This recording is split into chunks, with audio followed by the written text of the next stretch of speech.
lors de nos actions et de nos engagements, la confiance qu'elle nous donne n'est pas un blanc-seing. Elle est assortie de responsabilités que nous sommes tenus d'assumer. Chaque pouvoir se doit de mesurer et assumer le poids de ses attributions, les responsabilités qui s'y attachent, ainsi que les conséquences qu'entraîne toute faille, tant pour le présent que pour l'avenir. Excellence, Monsieur le Président de la République, le choix démocratique fait par le peuple haïtien est irréversible.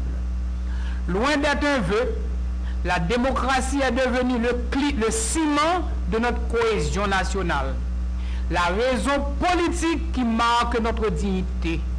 Toutefois, une fois de plus, dois-je rappeler que c'est au prix de grands sacrifices que notre peuple parvient aujourd'hui à s'inscrire dans la modernité, la liberté et la dignité. Chaque autorité, chaque élu a donc pour devoir de respecter ce choix désormais historique imprimé dans nos valeurs, nos principes et nos décisions. Pour consolider et renforcer cette démocratie, nous devons nous efforcer à respecter la Constitution et les lois de la République. Excellence, Monsieur le Président de la République, en ma qualité de président de l'Assemblée nationale et conformément aux dispositions de l'article 134.1, 134.2 et 143.3 de la Constitution 87 amendée, je prends acte de vos déclarations et dresse le constat de la fin de votre mandat. Je déclare donc qu'à partir de ce moment, il y a un vide présidentiel et un dysfonctionnement du pouvoir exécutif.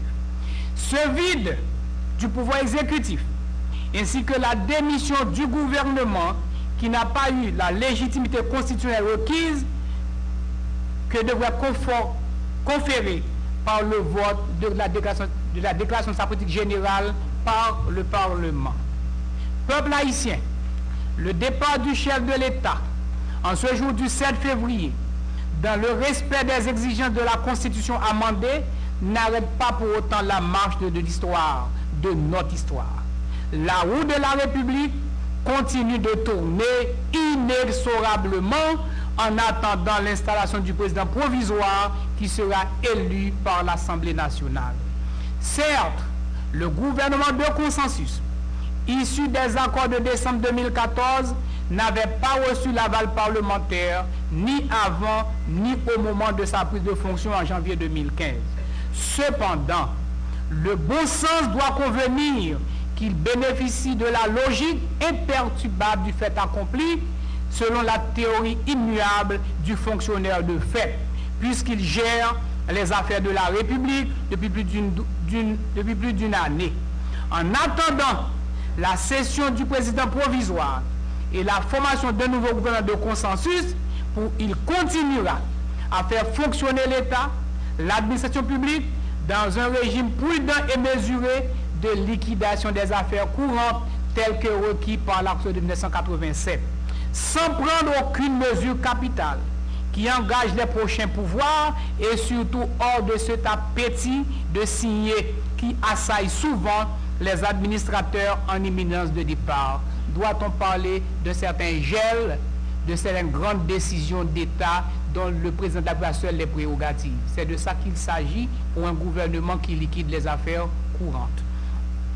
Chers éminents collègues de la 50e, l'heure est venue pour moi de vous parler. Je m'adresse à vous pour vous faire comprendre et assumer l'immensité de vos responsabilités devant la nation et le monde. La tenue de cette deuxième Assemblée nationale en si peu de jours et en cette circonstance particulière vous coiffe d'un diadème incessible de la souveraineté populaire. Aucune déclaration, aucune déclamation, aucune décision, aucune action, aucun communiqué d'où qu'il vient ne peut enlever une couronne tissée sur la navette de la souveraineté populaire. Vous êtes parlementaire tant que le peuple n'aura pas fait choix d'autres parlementaires pour vous remplacer.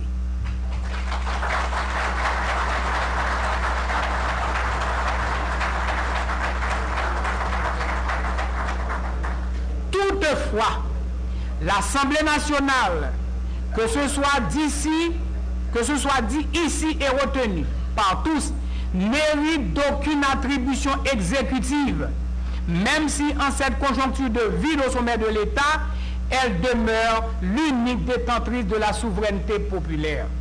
Elle veillera à ce que la période de flottement respecte le délai assigné par l'accord du 5 février entre les deux pouvoirs d'État. Elle lancera dès demain un appel à candidature présidentielle et une commission bicamérale spéciale sera instamment formée à l'effet de recevoir les candidatures et de tracer la voie à suivre pour l'élection du nouveau président provisoire. Dans cet intervalle de fragilité institutionnelle, administrative et politique, au nom de tous les parlementaires de la 50e législature, au nom de la nation souffrante et attentive aux prochaines décisions de ses représentants, de ses leaders authentiques, en ma qualité de président de l'Assemblée nationale, investi par le peuple souverain et les circonstances exceptionnelles d'une part prépondérante sinon entière de la société internationale, je demande aux forces vives du pays, à tous les secteurs politiques, à la société civile, une trêve pour que le pays puisse cheminer dans la paix, la tranquillité et la stabilité indispensables à la poursuite du processus électoral. En cela, chers collègues parlementaires, en cela, chers compatriotes, nous aurons aidé la République à se doter rapidement de l'institution cardinale qui est la présidence, dans un climat d'apaisement et de profonde réflexion patriotique. Dans l'union qui fait la force, cette union qui a gonflé notre palmarès de peuple, et si nous saurons donner les moyens de traverser ensemble, la main dans la main, cet espace de temps de défaillance et de langueur institutionnelle, et d'effectuer les choix, les meilleurs pour notre pays, les meilleurs pour notre peuple, et nous aurons installé la stabilité politique et la paix sociale dans notre pays. Je vous remercie.